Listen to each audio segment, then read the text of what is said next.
Olá a todos! Vamos começar hoje mais uma aula de espanhol e os assuntos estão maravilhosos. Vamos começar então conhecendo quais são os conteúdos de hoje. Nós vamos falar um pouquinho sobre as variedades do espanhol, todas as formas que a gente tem de apresentação dessa língua, claro, dependendo do país onde está sendo falado. A adequação comunicativa também, porque a gente sabe que, dependendo da situação, a gente precisa trabalhar essa linguagem de uma forma diferenciada. E, além disso, a gente vai ter um tema interdisciplinar que está riquíssimo. A gente vai falar um pouquinho sobre as datas comemorativas e as celebrações dos países de língua espanhola. Vamos com a gente começar, que essa aula está imperdível. Lembrando mais uma vez, a nossa disciplina do espanhol está dentro da competência 2 da prova do Enem, que vai trabalhar ali com a língua estrangeira moderna, que vai nos dar esses instrumentos de acesso a todas as informações. E hoje nós vamos trabalhar com a habilidade 7, porque a gente vai falar muito de linguagem, de vocábulos, de expressões, então a gente vai focar bastante nessa habilidade 7. Os objetivos da nossa aula, eles vão compreender alguns aspectos mesmo de linguística, certo? Esses aspectos da linguagem, da forma como essa língua vai ser apresentada. Então, a gente vai reconhecer um pouquinho essa diversidade, essa diferença, né, de cada país, como eles vão abordar essa língua. A gente vai identificar também as diferentes variedades desse espanhol em textos autênticos, né, textos que são trabalhados e apresentados para falantes nativos da língua, além de compreender a relação entre língua, cultura e identidade. Esses três elementos, pessoal, eles são fundamentais na hora da gente pensar a língua estrangeira. Por quê? Tudo isso, né, todos esses três elementos vão ajudar, vão complementar a forma que aquela língua é falada. Por isso que, dependendo do país, dependendo da cultura, dependendo do povo, a gente vai ter uma forma diferente de expressar aquela língua. E a gente também vai poder analisar a questão da adequação comunicativa. Como eu falei anteriormente, dependendo da situação de uso dessa língua, a gente vai ter uma estrutura diferente. Se eu estou num ambiente mais formal, numa apresentação, em uma convenção, eu preciso usar essa língua de maneira mais formal, de uma maneira mais bem apresentada, mais correta, sem muitos vícios de linguagem. Já se eu estou falando com os meus colegas de sala, com os meus vizinhos, familiares, eu já posso usar ali uma expressão mais idiomática, né, uma gíria, falar de uma forma mais leve, certo? E a gente vai também, claro, aplicar todo esse conhecimento, todo esse conteúdo nas provas do Enem. Então, vamos resolver umas questõezinhas lá no final para a gente poder estar cada vez mais preparados para essa prova do Enem. Então, vamos lá. A principal pergunta que eu tenho para vocês hoje, né, para a aula de hoje, é essa. Existe um único espanhol? E a gente vai logo de cara saber que não. Esse espanhol, ele vai ser apresentado de várias maneiras diferentes, dependendo do país onde ele é falado. Claro que a língua central, né, a língua principal, a língua espanhola, ela é uma só, certo? Ela começou lá na Espanha, né, teve sua origem na Espanha e foi propagada aqui pelas Américas com a colonização. Mas essa língua espanhola, ela vai adquirir uma outra roupagem, uma outra significação, um outro léxico, como a gente vai ver mais na frente, por causa do contato, né, dessa língua espanhola com as línguas nativas indígenas que já existiam aqui no nosso continente quando eles chegaram. Então, muitas pessoas acreditam que só existe um único espanhol, né, que só tem uma forma correta de se falar espanhol, que seria aquele espanhol falado na Espanha, né? Muitas pessoas até utilizam a expressão espanhol puro, sendo que essa expressão ela é totalmente ultrapassada e ela não diz respeito, né, ela não classifica, ela não caracteriza a diversidade e a riqueza que a gente tem dentro da língua espanhola. Então, esse espanhol ele é falado por mais de 500 milhões de pessoas, então é impossível que exista um único espanhol, né? Cada pessoa vai imprimir ali as suas percepções, as suas vivências naquela língua. E o ponto principal dessa temática, mais de 20 países falam espanhol como língua oficial. Sendo assim, é impossível que a gente tenha um único espanhol. E, por causa disso também, né, dessa diversidade, a língua espanhola ela apresenta muitas formas de uso, né, muitas variedades, muitas características bem peculiares, e é isso que a gente vai tentar aprender um pouquinho aqui hoje, ok? Continuando, então, vamos pensar um pouco. Se um argentino, um mexicano e um espanhol falassem exatamente da mesma forma, isso seria possível? O que é que vocês acham? Não, né? Então, assim como o português falado no Brasil e em Portugal são diferentes, o espanhol falado na Espanha, no México, na Argentina, também vão ser diferentes. Isso é um fato, tá? Não tem como fugir dessa realidade. Então, sendo assim, essas variações, elas também vão existir dentro dos próprios estados. Por exemplo, o Brasil é um país só, mas é um país muito grande. A gente sabe que nós temos muitos estados, muitas regiões, e cada região vai ter sua forma de falar. A gente é brasileira, a gente sabe que o espanhol que a gente fala aqui no Nordeste, no Ceará, no Piauí, é diferente do espanhol que fala no Sul, no Norte. Então, isso é uma coisa natural da língua. O contato da língua com os falantes é que vai trazendo essa diversidade. Sendo assim, se a gente continua aqui, né, para o lado da nossa fronteira, para os países da América que falam espanhol, também vai ser a mesma situação. A diferença é que, no caso do Brasil, a gente vai ter essas variações dentro do próprio país, né? A gente vai chamar ali de uma variação regional, uma variação linguística, e quando a gente passa para o espanhol com os países da América, não é apenas um país com vários estados, são vários países, né? Então, a mudança vai ser a mesma, só vai ganhar umas proporções um pouco maiores, já que é um país inteiro que fala daquela maneira. Então, essas variações, né, elas também podem estar relacionadas a isso, à região, ao grupo social, ao contexto da comunicação. Então, além das mudanças, né, das variações que vão surgir do contato da língua espanhola com a língua indígena, a gente vai também ter as variações de acordo com a região, do comércio, da cultura de cada população. Então, é muito importante a gente lembrar disso. Eu coloquei aqui um pouquinho para vocês algumas variedades linguísticas para a gente poder entender como é que elas vão acontecer, né? As variedades linguísticas, elas são as diferentes formas de usar a mesma língua, e elas podem ocorrer em vários níveis, né? Então, vamos começar, então, pela variação geográfica, né, que a gente chama de diatópica. Essa variação geográfica, ela vai estar relacionada ao local onde a língua é falada. Eu fiz aqui um quadrinho bem simples para vocês, com a palavra em português. Deixa eu colocar aqui minha canetinha para o pessoal da Libras poder acompanhar também. A gente vai ter a primeira coluna em português, a segunda coluna, as palavras como elas são faladas na Espanha, a terceira coluna na Argentina e a quarta coluna no México. Então, eu vou falar a palavra em português e, em seguida, as diversas formas dela no espanhol, tá certo? Vamos lá. A primeira palavra que eu coloquei foi a palavra ônibus. Em português, ônibus. Em Espanha, autobús. Em Argentina, colectivo. Em México, caminhão. Em português, próxima palavra, computador, que seria a nossa máquina, né, de trabalho. Em Espanha, ordenador. Em Argentina, computadora. Em México, computadora. Em português, celular, que seria o nosso aparelho de comunicação. Em Espanha, móvel. Em Argentina, celular. E em México, celular. Ok? Então, o que é que a gente consegue perceber de primeira vista, né? Passando assim uma vista bem rápida nesse quadro. Que às vezes, algumas palavras, elas vão ter vamos dizer assim, a escrita, né? A forma de apresentação da língua mais parecida entre o português e o espanhol dos países aqui da América do que o espanhol da Espanha com o espanhol das Américas. Por que é que isso acontece? Se a gente pensar um pouquinho, a nossa língua portuguesa, né, o português que foi trazido de Portugal e chegou aqui no Brasil, também passou pelo mesmo processo que o espanhol quando chegou nos países da América. A gente também tinha línguas indígenas, a gente também tinha habitantes indígenas que estavam aqui na nossa região, né, na nossa terra, e essa língua portuguesa entrou em contato com a língua indígena, fazendo algumas modificações com a língua original. E isso também, esse mesmo processo aconteceu com o espanhol. Então, devido a essa mesma raiz, né, vamos dizer assim, indígena, algumas palavras vão ser mais parecidas entre português e espanhol das Américas do que espanhol da Espanha e espanhol das Américas. Combinado?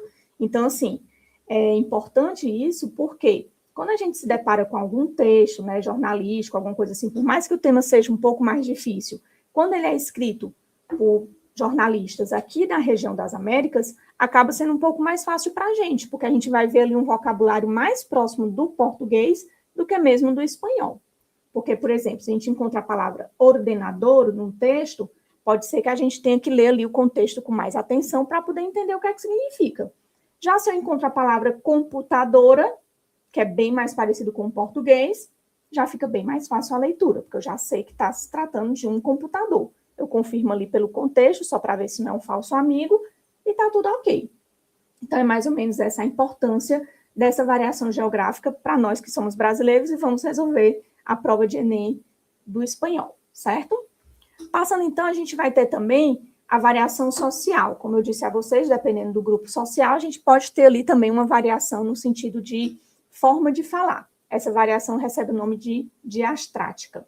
Ela vai ser relacionada ao grupo social, à idade desses falantes, à profissão que eles exercem, à escolaridade, né, o nível de escolaridade.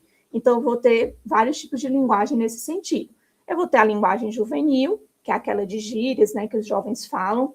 A gente até vê muitos memes na internet de mães tentando decifrar o que os filhos adolescentes estão falando, porque parece que é outra língua totalmente diferente. Até surgiram memes mais evoluídos, né, que fala dos ETs que vêm e não conseguem entender o que o jovem está falando. Então, isso mostra bastante essa característica da linguagem juvenil, que é essa linguagem mais despojada, essa linguagem mais cheia de gírias, e que os adultos geralmente não conseguem entender, nem os adultos, nem os extraterrestres, né, claro. A gente tem também a linguagem acadêmica, que é aquela linguagem usada em trabalhos científicos, em trabalhos que os professores pedem. Então, essa linguagem acadêmica ela já vai ser um pouco mais rebuscada, com normas, seguindo as normas direitinho, com pontuações específicas, para evitar que aquele conteúdo não seja compreendido, né, que aquela leitura não seja possível devido às intercorrências da língua.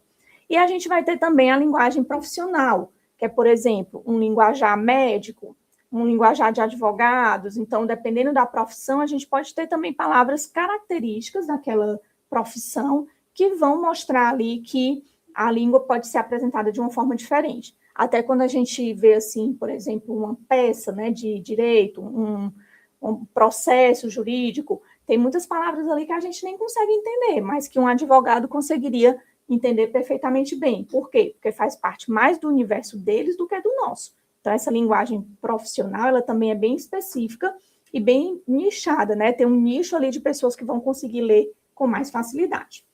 Outra variação que a gente tem é a variação situacional, que a gente chama também de diafásica.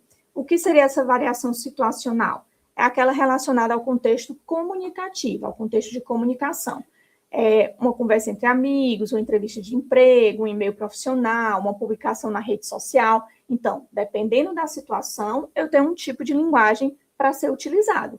Isso aqui, gente, é fundamental para quando a gente se depara com os textos do Enem. Por quê? A gente vai analisar esse contexto comunicativo, vai tentar entender em que momento esse texto está sendo produzido, está sendo dito, para a gente poder entender que ali vai ter também um espanhol diferenciado. Então, pode ser que tenha algumas gírias, pode ser que tenha algumas expressões regionais, e tudo isso vai nos ajudar a compreender melhor o texto e, consequentemente, resolver a questão com mais agilidade, né, com mais rapidez, que é sempre o nosso objetivo, gastar menos tempo possível nas questões de língua estrangeira. Combinado? Então, vamos seguindo um pouquinho, né?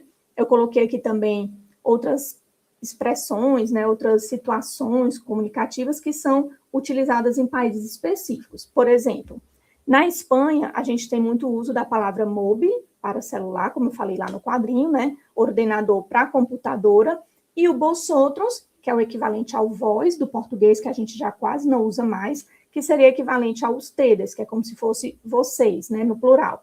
Então, isso aqui para a gente é bem delicado, para a gente que é brasileiro, porque no português, aqui no Brasil, a gente já não utiliza mais a segunda pessoa do plural, que é o vós. Então, consequentemente, a gente teria dificuldade em conjugar os verbos nessa pessoa, né, nesse tempo verbal.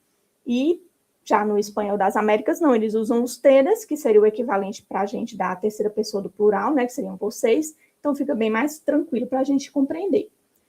Na Argentina e no Uruguai, a gente tem um fenômeno, né, como a gente costuma dizer, que é o uso do voseu. O que é que seria esse voseu? É o uso de vos, que não é o vosotros, tá? É o vos no lugar do tu, que seria o você, né? A segunda pessoa do singular. Então, na Argentina, no Uruguai, em vez de dizer tu eres mi amigo, eles vão dizer vos sos mi amigo. Então, eles modificam o pronome pessoal e modificam a conjugação verbal também. Então, se for um texto da Argentina, é possível que vocês encontrem esse tipo de estrutura, aí vocês vão lembrar dessa aula e vão entender que quer dizer você é meu amigo. E no México, a gente também tem algumas expressões que são muito comuns, né, que para a gente seria estranho, mas para eles usam bastante, que seria o que onda, que quer dizer, e aí, tudo bem? Ou órale, que seria, vamos lá, ok, sério, dependendo da situação, né, eles usam órale também, certo? Então, essas expressões são bem utilizadas pelos mexicanos, é quase como o ok da gente, né, e é bem característico deles. A questão do boceu, né, eu coloquei um pouquinho aqui mais específico para vocês entenderem por que ela é tão importante assim para o Enem. Porque a gente vai ter ali textos, a possibilidade de ter textos dessa região, desses países que usam o boceu. Então, para que a gente possa traduzir e ler com mais clareza, seria importante a gente conhecer esse fenômeno para a gente poder analisar direitinho os textos, tá? Então, basicamente, né, como eu expliquei anteriormente, em alguns países, principalmente Argentina e Uruguai, a gente vai ter o uso do pronome vos em substituição ao pronome tu. Então, no espanhol, né, normal a gente diz tu tienes, no vos seria vos tenés. Tu puedes, vos podés. Tu eres, vos sos. Então, uma tradução aqui, não é nem uma tradução, né, é uma versão direta do que seria a língua espanhola oficial e do que seria a língua espanhola com o uso do vos, certo?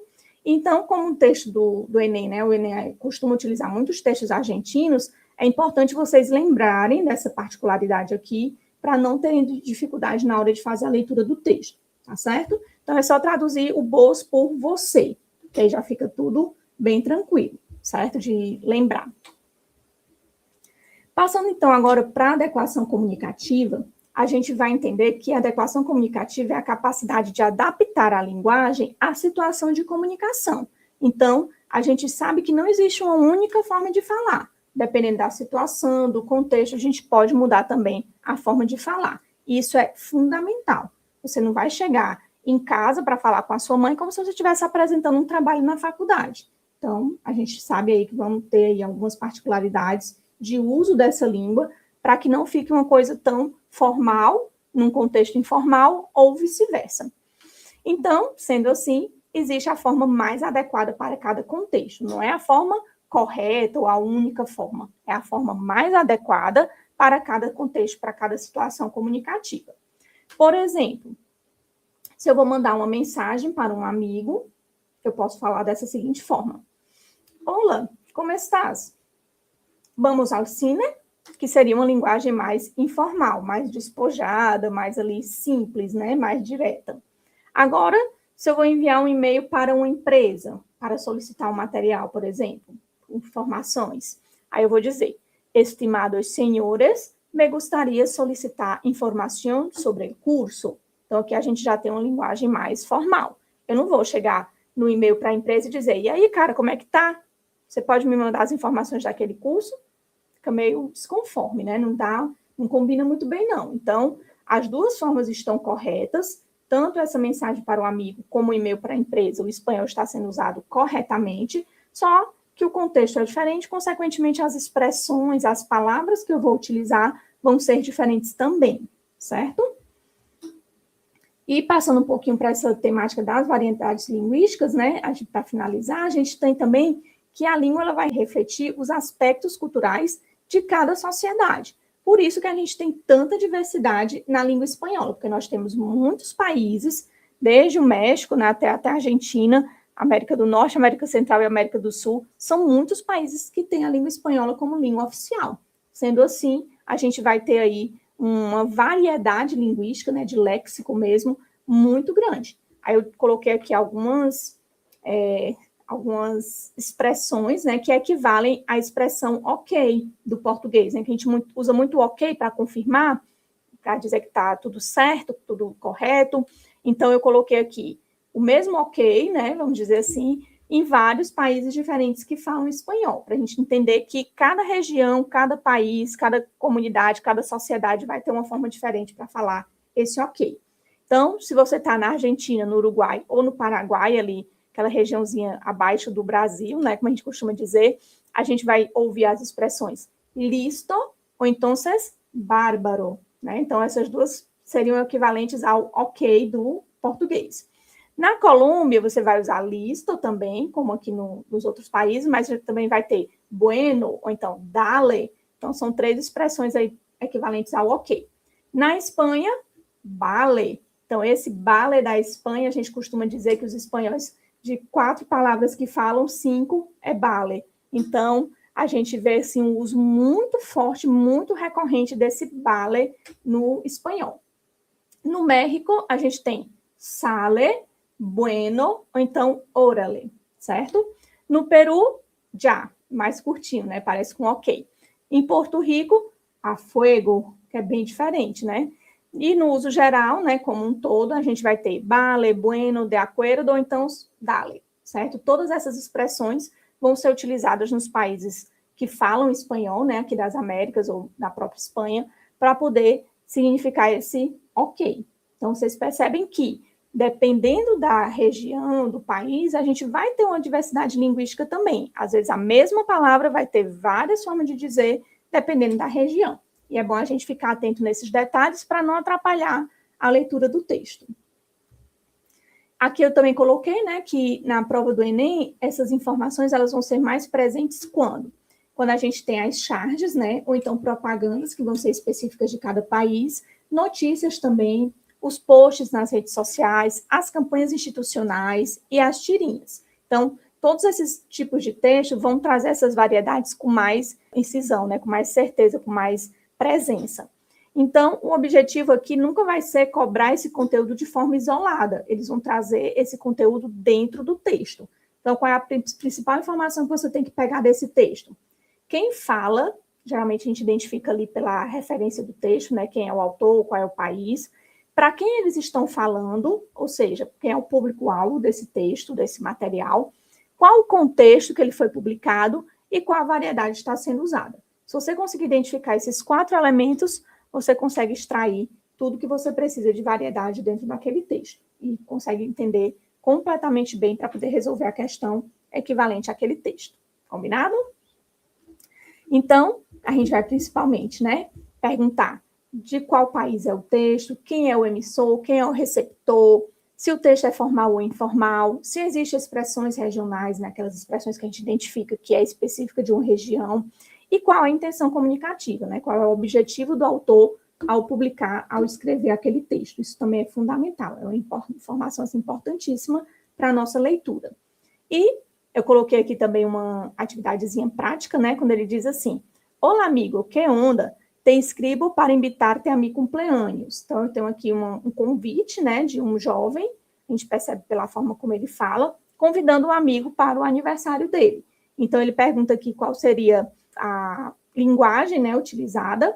A gente percebe que não é uma linguagem científica, né, muito menos uma linguagem formal, também não é uma linguagem jurídica, nem uma linguagem acadêmica. A gente vê aqui uma variação regional que traz ali uma leitura mais específica, né, mais detalhada desse convite, vamos dizer assim. Já que é para um amigo, ele não precisa de nada muito rebuscado, ele chamou de forma bem espontânea, de forma bem natural, da forma como eles costumam se comunicar. E isso é suficiente, né? É o mais importante de tudo. Então, aqui seria uma linguagem, né, mais voltada para variação regional. Então, percebam que a gente consegue, com essa frase, entender exatamente qual é o propósito comunicativo desse jovem, né, dessa pessoa que escreveu essa frase. Ele quer só convidar o amigo dele para a festa de aniversário dele. Ele usa aqui uma expressão característica da região deles, que vai trazer esse tom mais intimista para essa conversa. Então, a gente consegue aqui entender bem claramente como seria essa linguagem com variação regional. Vamos para o nosso tema interdisciplinar? Aqui a gente tem um tema bem bacana hoje, né, que são as datas comemorativas. Assim como no nosso país, nos países de língua hispânica, né, que falam espanhol, a gente também tem várias datas comemorativas, algumas específicas de alguns países e outras que já são mais gerais. Geralmente as festas religiosas, elas se repetem por muitos países, muitas cidades, e elas vão ser comemoradas de maneira diferente, mas no mesmo sentido, né, no mesmo tom. Apenas vão ser características diferentes de uma para outra. Então, a gente tem aqui, né, que quando a gente estuda espanhol, a gente não aprende apenas as palavras e as regras gramaticais, mas a gente tem que se dedicar também ao quê? a história, a cultura, as tradições, os costumes e as identidades dos povos. As identidades, pessoal, é fundamental que a gente conheça, porque são essas identidades que vão nos aproximar mais da língua, de saber o que levou eles a falar daquela maneira, a comemorar aquela festa, e isso faz muita diferença na hora de ler os textos em espanhol, que a gente consegue ter uma proximidade maior com a língua, com o povo, e isso faz com que o texto flua, né? A leitura flua. Então, como é um tema bem popular, né, bem conhecido, a gente vê que algumas questões do Enem trazem esses temas, né, de festividades para compreensão leitora, né, para a gente poder ler os textos e saber quais são as principais características daqueles eventos que são específicos de cada região. Então, vamos conhecer alguns. Um dos mais conhecidos, né, um dos mais diferentes, podemos dizer, seria o Dia de los Muertos, que é comemorado no México. Geralmente a data é 1º e 2 de novembro, né? Aqui no Brasil é só dia 2 de novembro, que é o que a gente conhece como Dia de Finados. E as principais características, né, dessa festa é que é uma festa, né? Para a gente, no Brasil e em outros países também, em outras culturas, o Dia de Finados ele é como se fosse um momento de reflexão, da gente parar ali para lembrar das pessoas que morreram, né, dos entes queridos que morreram, mas nada muito festivo, né? A gente visita os túmulos, coloca flores, ajeita, muitas pessoas aproveitam para dar uma ajeitada, né, ali nas sepulturas, consertar alguma coisa que esteja quebrada, dar uma limpeza, colocar ali uma foto nova, alguma coisa desse tipo. E para os mexicanos, não. A festa do Dia de los Muertos, ela é muito comemorativa, né? Então, para eles, na cultura deles, eles vão fazer altares com fotografias de flores, né, homenageando aquelas pessoas que morreram, vão fazer essas homenagens aos familiares falecidos, vão ter caveiras decoradas, que são as calabeiras, né, que a gente chama em espanhol, e vai ter também a figura da Catrina, que é aquela caveira bem decorada, bem festiva. Entendam que não é como se fosse assim, uma festa qualquer, certo? É uma festa em homenagem às pessoas que morreram. Então, geralmente, com esses altares e as comidas que são feitas, são comidas que aquelas pessoas que morreram gostavam de comer. A gente tem até um filme bem conhecido, né, feito de animação, que mostra essa tradição, né, da festa do Dia de los Muertos, de uma forma bem descontraída, bem leve, né, mas que aquele filme ele consegue retratar bem como é o Dia dos Mortos para os mexicanos. Às vezes a gente fica um pouco assim incomodado, né, por ser bem diferente do que a gente costuma fazer, mas é uma festa bem tradicional deles, certo? E realmente é uma festa muito bonita. Inclusive, né, eu trouxe aqui a curiosidade que ela foi reconhecida pela Unesco como Patrimônio Cultural Imaterial da Humanidade, que seria aquele patrimônio que não é material, né, não é um prédio histórico, alguma coisa assim, mas é considerado um patrimônio da humanidade. Por quê? Porque é uma festa muito grande, certo? Eles têm ali uma devoção muito grande para preparar esses altares, né, essas homenagens para as pessoas mortas, né, os entes queridos que morreram. E os vocabulários relacionados a essa festa, né, a gente tem altar, ofrenda, calabeira e flores. Flores é bem parecido com o português, né, altar também, e aqui seria oferenda, e as caveiras, né, que são ali usadas como enfeites para representar ali os ossos, né, das pessoas que morreram. Então, assistam o filme, se não tiverem assistido ainda, que é bem interessante para a gente conhecer e se aproximar um pouco mais dessa cultura mexicana. O nome do filme esqueci agora, mas é bem fácil de encontrar. Continuando. Na Espanha, a gente também tem uma festa bem, como é que eu posso dizer, bem diferente, né? Bem característica, e é uma festa assim que para a gente que é brasileiro meio que não tem muito sentido, mas para eles é uma festa muito conhecida e muito forte, né? Tem uma tradição muito forte, que é a festa de La Tomatina. Como o próprio nome diz, né? Envolve tomates. Então, quando é que acontece essa festa? Na última quarta-feira de agosto, acontece nas regiões, né, de Buñol e Valência, então é na região da Espanha, e a principal característica dessa festa é uma guerra simbólica, né?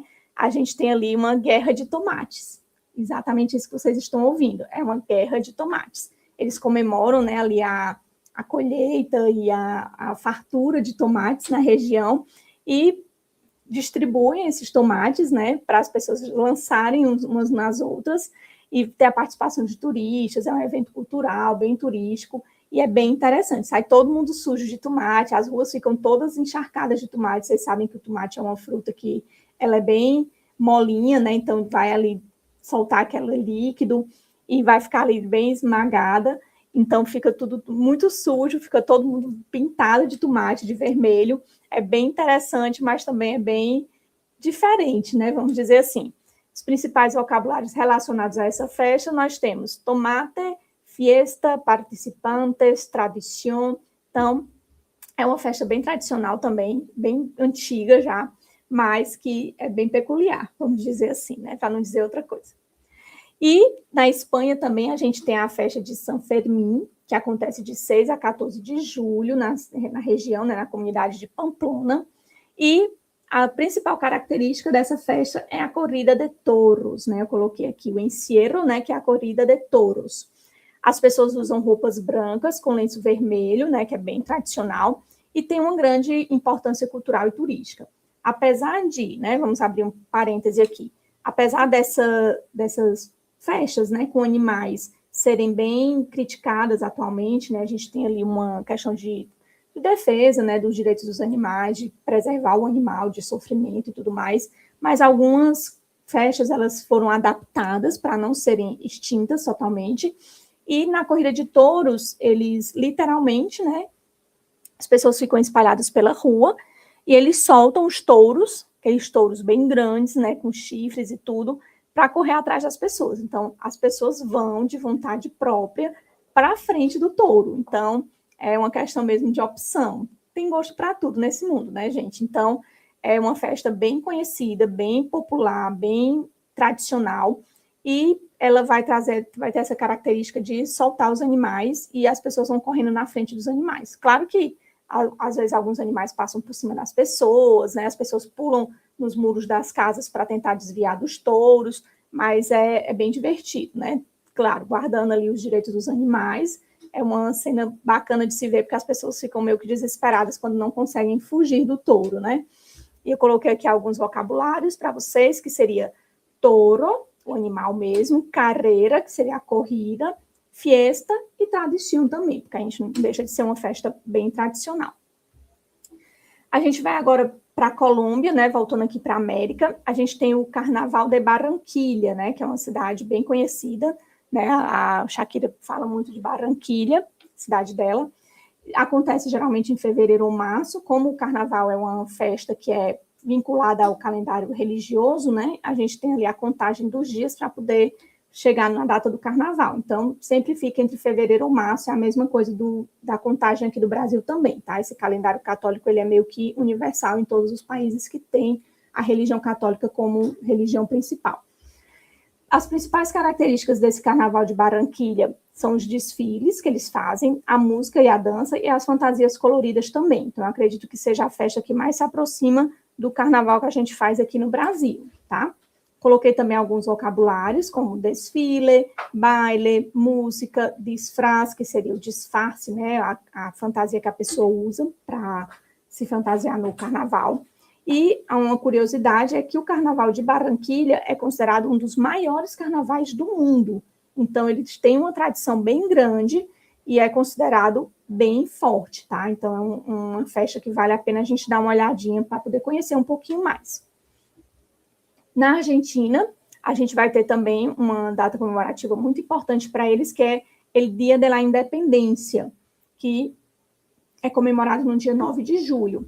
Comemora, né, a independência da Argentina, que foi em 1816, né, no ano de 1816, e as principais atividades dessa festa são os atos cívicos, os desfiles e os eventos culturais, também bem parecido com o nosso aqui no Brasil, né, com nossa independência, só muda a data.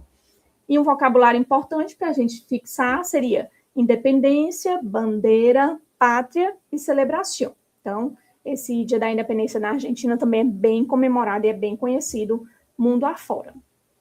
No Chile, nós temos as Fiestas Pátrias, né, que são ali da data de 18 e 19 de setembro. Eles também comemoram com a dança típica deles, né, que é a cueca, com a gastronomia, né, são oferecidos muitos pratos da gastronomia do Chile, muito conhecidos, muito famosos, e as festividades familiares também. Então, são feitas pequenas festividades dentro da festividade principal. Os principais vocabulários seriam cueca, que é a dança, né, o baile, bandeira, comida típica e tradição. No Peru, a gente tem também o Inti Raymi, né, que seria uma festa acontecida no dia 24 de junho, que é uma celebração de origem inca, dedicada ao sol. Lembrando que no Peru a gente tem ali grandes resquícios, né, das comunidades incas, dos maias, dos astecas, e a gente vê até hoje, né, regiões como Machu Picchu, que estão ali intactas, né, preservadas desde então, e então eles celebram, né, essa participação, vamos dizer assim, do sol na nossa vida de forma bem característica. Então, a gente vai encontrar encenações históricas de fatos que aconteceram naquele período, uma grande valorização da cultura andina, né, que é dos Andes lá, bem característico do Peru, e uma forte presença do patrimônio indígena, que é justamente dessas comunidades que viveram lá. Principais vocabulários: sol, Império Inca, cerimônia, tradição. Então, tudo isso está relacionado a essa festa do Inti Raymi.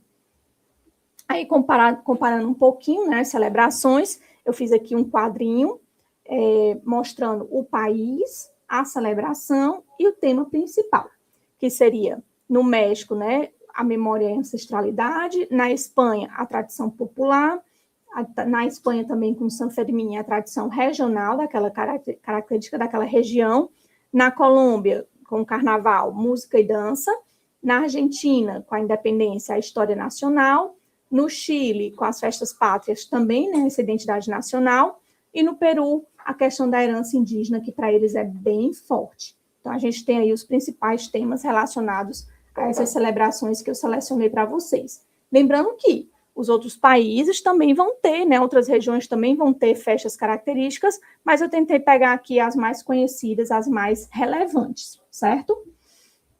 Então, vamos agora para as questões do Enem, mas antes eu tenho um recadinho para vocês, tá? No final de semana, no sábado, a partir de 7h30 da manhã, nós vamos ter o nosso quarto aulão do Super Enem.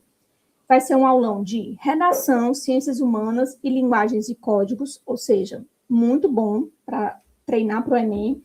Vai acontecer no auditório Nilo Peçanha, que é lá no Campus Fortaleza, aquele que fica ali na 13 de maio. Vai ter distribuição de apostilas, ou seja, vocês vão receber o material todo diagramado, todo bonitinho, para poder acompanhar as aulas. E vai ter também um link para vocês aqui no chat, para vocês se inscreverem. É importante que vocês façam a inscrição para a gente poder contabilizar quantas pessoas vão participar, para a gente poder preparar o material direitinho e ficar todo mundo bem equipado para participar dessa aula. Não percam, tá? Dia 27 de junho, sábado, a partir de 7h30, no Campus Fortaleza. Espero vocês lá. Vamos começar as nossas questões do Enem? Eu trouxe para vocês hoje algumas questões do Enem de 2024, certo?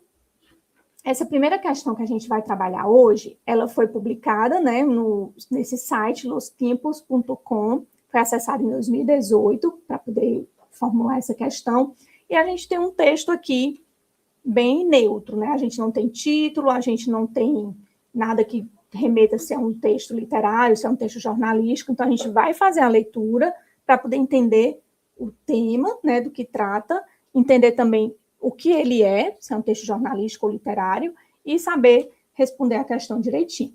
Combinado? Então, vamos começar fazendo a leitura em espanhol, como eu sempre digo para vocês. Começando aqui. Dias atrás, conversar com um especialista sobre el acoso escolar me dio luces sobre qué hacer si, en la familia, hallamos a alguien que ejerce esa agresión sobre un compañero. El experto, sin temor a dudas, afirma que detrás de las conductas del niño hostigador se hallan hogares expuestos a un contexto de violencia, problemas sobre permisividad, donde los padres no norman límites en el actuar y la conducta de sus hijos. El acoso escolar, en muchos de los casos, conduce a quienes lo sufren a la depresión e incluso algo peor. Entonces, como padres, hermanos, amigos y personas que repudiamos este accionar, debemos trabajar para disminuir el mal, demonstrar con ejemplo cómo es una convivencia sana con el entorno, dejar de normalizar la violencia, enseñar a que antes de grabar un hecho de este tipo, solo para tener likes, debemos intervenir y hacer entender que la violencia es reflejo de debilidad de quem la exerce. Então, a gente percebe que eles estão falando da temática do bullying, né, que seria esse acoso escolar. Então, a gente vai entender que, além das pessoas que sofrem o bullying, a gente tem também as pessoas que fazem o bullying, né, os alunos que fazem essa intimidação com os outros alunos. Então, ele vai nos mostrar aqui que os especialistas dizem que a maioria desses jovens que fazem bullying estão vivendo em um contexto de violência familiar. E ele vai dar ali algumas estratégias, né, da gente enquanto pais, mães ou parentes dessas crianças, de que elas não façam com os colegas, né, algo que não fizessem com ele mesmo. Então, a gente vê que essa é a temática do texto. Então, nem é um texto jornalístico em si, nem é um texto literário, mas é um texto informativo, né, que traz ali algumas informações sobre o bullying escolar e como ele pode ser combatido. Vamos para a questão. Ele diz assim: nesse texto que trata sobre o problema do bullying nas escolas, ao usar a expressão mediu luces, o autor refere-se ao momento em que A. Compreendeu a importância de se olhar o contexto familiar do agressor, B. Entendeu a relevância de se oferecer às vítimas tratamento para a depressão, C. Constatou a urgência de se repudiar o comportamento abusivo entre crianças, D. Reconheceu o valor de se consultar a opinião de especialistas sobre o assunto, E. Identificou a necessidade de se coibir a divulgação de vídeos de agressão na internet. Então, como ele especificou qual era a parte do texto que a gente queria trabalhar, a gente vai voltar lá no texto para ver exatamente essa expressão, mediu luces, ok? Vamos lá. Ele fala bem aqui no início, ó. Dias atrás, conversar com um especialista sobre el acoso escolar me dio luces sobre que hacer se en la familia hallamos alguém que ejerce essa agressão sobre um companheiro. Então, ele teve uma ideia, né, me dio luces sobre o quê? Sobre as crianças que fazem bullying com os colegas, né? Porque quando a gente fala de bullying, a gente sempre fala da vítima. E por que não falar sobre o agressor, ok? Então, a gente percebe que a resposta correta seria a letra A, porque ele percebeu, né, compreendeu que é importante olhar também o contexto familiar do agressor, certo? Então, os outros itens tem até alguns que são verdadeiros, como eu já falei para vocês em outros momentos, como a questão das vítimas que sofrem depressão, a urgência de se repudiar esse comportamento abusivo, tudo isso é real, ele fala lá no texto, inclusive. Mas quando ele teve essa ideia, né, quando mediu luces, foi quando ele lembrou que era importante analisar também o contexto no qual aquele agressor está inserido. Isso é fundamental também para o combate ao bullying, ok? Então, primeira questão, bem rápida, bem fácil, letra A. Na segunda questão, a gente já vê pela disposição das palavras, né, das frases, a gente já vê que é um texto poético, né? Vamos ver a referência. Foi escrita por M. Achen, né? Está disponível em colegioadonaicurico.webescuela.cl, então provavelmente Colômbia, tá? E foi acessado em 2025, ou seja, um texto bem recente, né? Continuando aqui. Ele diz assim, o nome do texto é América Morena, né? Tem um título aqui, então é um texto poético com título, né? Em versos e tudo mais, então vamos fazer a leitura. América Morena. Soy guaraní em Paraguai e Aymara em mi Bolívia. Soy guajiro em Venezuela e em Uruguai soy chatrua. Soy el cuna colombiano, sou xingu no meu Brasil e el cholo equatoriano. Em Chile soy mapuche. Sol del Inca en el Perú y Pampas en Argentina. Soy el color del monte, remanso del Amazonas. Soy el trino del hornero, del colibrí, el resplandor. E del cóndor, soy el vuelo. Então, a gente percebe aqui que ele fala vários países, né, bem relacionado com a aula que a gente teve, né, de variedades regionais, e a gente vê que em cada país que ele passa, ele diz que é uma coisa diferente, sempre relacionando aos povos indígenas. E aí, não sei se vocês perceberam, mas ele fala do Brasil também, né? E ele diz em português, tá? Sou Xingu no meu Brasil. Então, ele respeita a variedade do português do Brasil, né? Falando da nacionalidade indígena que ele quer citar no país do Brasil, mas colocando em português, no meio do texto em espanhol. É interessante ver aí esse respeito, né, à nossa diversidade também. Não só a diversidade entre eles, países da América que falam espanhol. E todas essas comunidades aqui que eles falam, né, Mapuche, Cholo, Cuna, Xingu, Guajiro, Inca, são comunidades indígenas que estiveram ali presentes naquelas regiões, certo? Então, vamos lá ver o texto para saber, a questão para saber o que é que eles querem. Ele diz assim: ao assumir várias identidades, o eu lírico ressalta, letra A, os tons da natureza andina, letra B, as línguas latino-americanas, letra C, a geografia da América Latina, letra D, a fauna do continente americano, e letra E, os povos originários da América do Sul. Eu acho que não precisa nem a gente ir muito adiante, né, para saber que a resposta é a letra E. Como eu fiz no comentário, a gente vê que ele vai citando ali, em cada país, um povo originário que está ali presente, modificando a língua, a cultura, as tradições e a relevância que a gente tem que dar para todos eles, né? É importante a gente fazer esse resgate, essa recuperação da memória desses povos originários, né? Como a gente costuma chamar. Então, é um texto bem bacana, bem característico e que nos mostra aí a importância, né, de ressaltar esses povos originários da América do Sul, que tanto contribuíram, né, na nossa evolução da língua como um todo, tanto aqui no Brasil como nos outros países que falam espanhol, e eles são fundamentais para a gente entender esse processo e essa evolução da língua como um todo. Ok? Muito bem.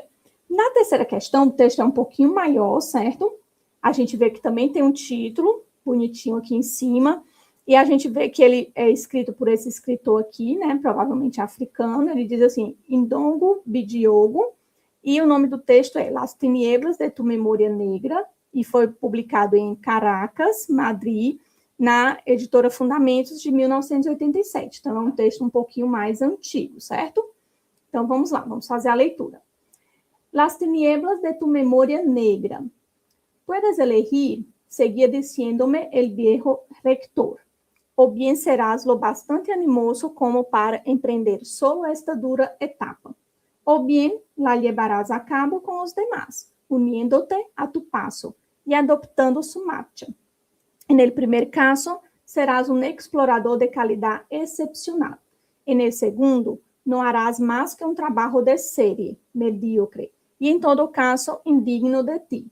Me contempló con simpatía, y adivinando mi turbación, y compadeciéndose seguramente de la tristeza que sentía, añadió, pero, ¿qué hablamos de soledad, mi hijo mío?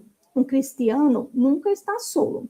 Y esto reverencia todo esto, suplicaba yo, ¿no es? ¿Qué? Ansioso. ¿Qué, amigo mío? Pues, orgullo, una especie de presunción. ¿Orgullo? Me objetó susurrante. Orgullo, amigo mío. Es orgulloso el que contempla tanto su propia excelencia que olvida la de Dios. Y luego, sabiendo sin duda que iba a responder. ¿Es este tu caso? No, reverencia. Contesté con excesiva rapidez, como queriendo con ello encubrir la duda. No creo en absoluto que ese sea mi caso. Hijo mío, replicó, alma débil que no ve sino su propia debilidad. ¿Por qué dudas de esa ascensión a que Dios te llama? Hijo mío, a Dios no le encontrarás únicamente al final del duro camino que estás escalando, sino a cada paso en todos los momentos de la subida. Y la humildad consiste precisamente en reconocer que no podemos nada sin esta presencia permanente. Hijo mío, no trato de convencerte de nada, decía ahora el padre rector. Me dio la impresión de que en ese preciso instante acababa de darse cuenta de que la situación era irremediable, que me estava escapando para sempre. Então, a gente vê aí um texto bem pesado, né, com muitas discussões, muitos debates, a gente vê aí o uso dos travessões, né, para poder caracterizar a fala dos personagens, e é um texto bem denso, tá? Vamos ver o que é que a questão quer, nada de desespero. Ele diz assim: Las Tinieblas de tu Memória Negra é uma obra que retrata a vida na Guiné Equatorial, durante o período de dominação espanhola, refletindo sobre a atuação missionária que impôs novos valores e formas de organização social e religiosa no país. No texto, o diálogo entre os personagens, um missionário religioso e um jovem equato-guineano, evidencia. Então, a gente vai ver aqui o que é que ele quer saber que está sendo evidenciado nesse diálogo entre eles, né, entre o missionário religioso e o jovem. Aí, na letra A, ele diz: a dúvida dos jovens africanos que precisam escolher uma carreira universitária, o respeito dos habitantes da nação africana pela diversidade religiosa em seu país. C, o cuidado exagerado dos religiosos com o sentimento dos jovens na Guiné Equatorial. D, as características virtuosas dos estrangeiros que decidem abraçar a vida religiosa na África. Ou letra E, os conflitos dos jovens equato-guineanos diante da pressão de costumes religiosos estrangeiros. Então, quando a gente vê aqui o tom da conversa, né, quando eles falam sobre religião, sobre Deus e tudo mais, a gente percebe que o principal tema que está sendo abordado é justamente esses conflitos, né, que os jovens que têm uma outra religião estão passando por ter que adotar essa religião estrangeira. Então, vocês percebem que na Guiné Equatorial, que também é um país lá na África que fala espanhol, tem o espanhol como língua oficial, eles também passaram por esse processo de dominação da mesma forma que nós aqui passamos com a dominação de Portugal e que os países da América passaram com a dominação da Espanha. Então, o processo é bem semelhante, a gente vê que essa questão da religião está sempre ali envolvendo todos os conflitos, né? Infelizmente, a gente tem aí essa imposição da religião da colônia sobre a religião do dominado, né?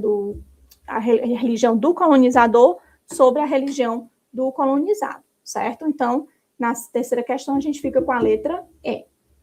Passando para a quarta questão, a gente tem agora um texto jornalístico, a gente consegue identificar porque foi publicado no El País, né, que é um jornal bem conhecido, e ele diz assim: El outro dia, la gran Berna González Harbour me hizo una entrevista en este periódico, que é o jornal.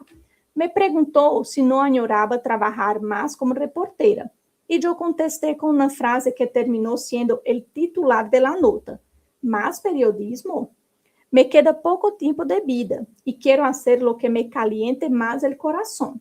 Quando se publicou el texto, anduve muy liada y no pude leerlo, hasta bien entrado el día. Pero, desde muy temprano, supe que estaba sucediendo algo raro. Porque empecé a receber WhatsApps, né? A gente já vê aí que é WhatsApps, né? De amigos, e correios de lectores, todos eles amorosamente preocupados por mi salud y temerosos de que estuviera a punto de estirar la pata o, en su defecto, de que me hubiera sumido en una depresión monumental. Para más coincidencia, esa semana había publicado un artículo en el que hablaba de la muerte y, aunque se trataba de un texto humorístico y risueño, menos mal, pudo contribuir a que algunas personas se imaginaran lo peor. La verdad es que su inquietud era muy tierna y conmovedora. Me senti abraçada por seus desvelos e los agradezco de coração. Então, a gente vê aqui um texto cheio desses elementos que a gente discutiu na aula, né?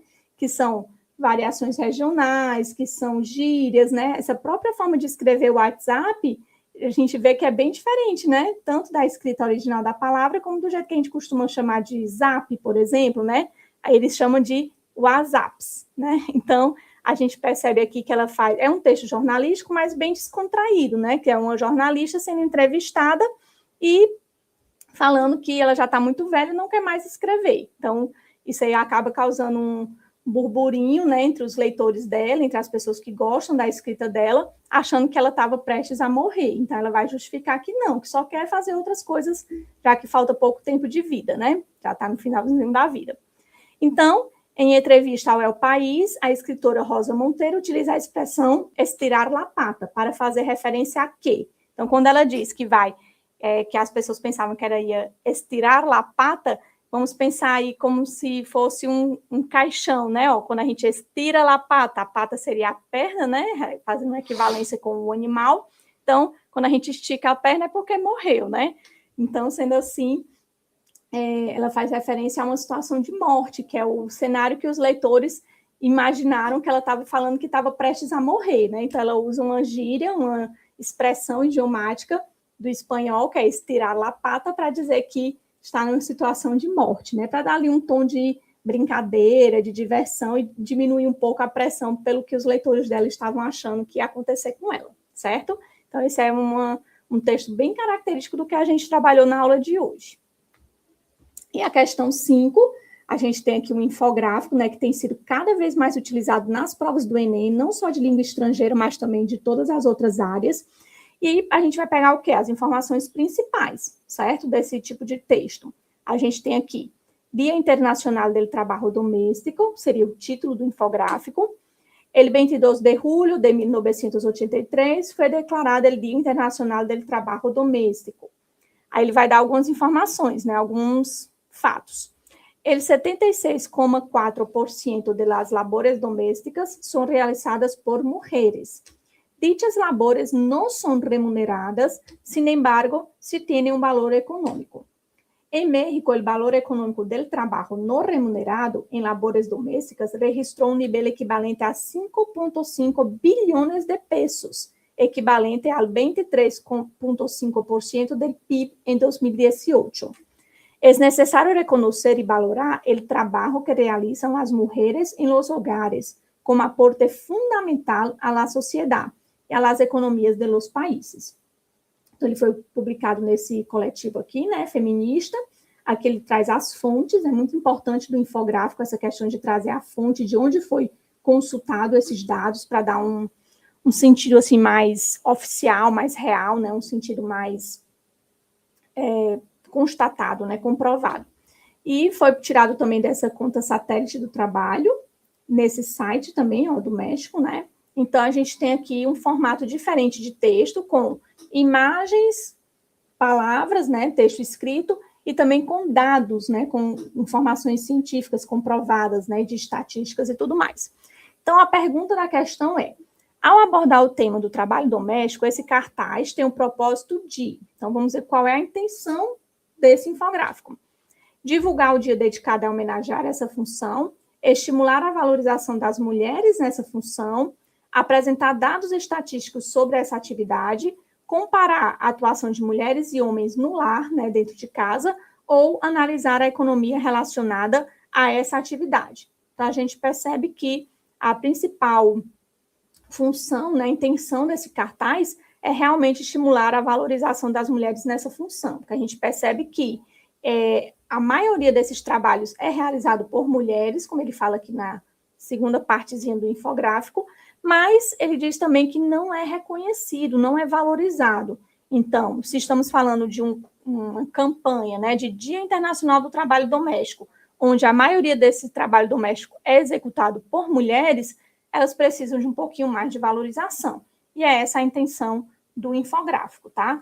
Trazer aí à tona, na superfície, vamos dizer assim, a importância da mulher para a execução desse trabalho e para o desenvolvimento do país como um todo, né? Não só internamente dentro de casa, mas também para o país, ok? Então, aqui eu trouxe o gabarito para vocês, de 1 a 5, todas as questões que a gente resolveu, e, mais uma vez, lembrando, não esqueçam, dia 27 de junho, isso, amanhã, sábado, a gente vai ter 7h30 da manhã, lá no auditório do Campus Fortaleza, o quarto aulão de redação, ciências humanas e linguagens e códigos. Então, participem, vai ter material, vai ter muita diversão, muita brincadeira, e vai ser muito importante aprender ali dia de sábado, com outros alunos de outros lugares, conhecendo um pouquinho mais as dependências do IFCE e aproveitando para aprender muitos conteúdos bacanas. Combinado, pessoal?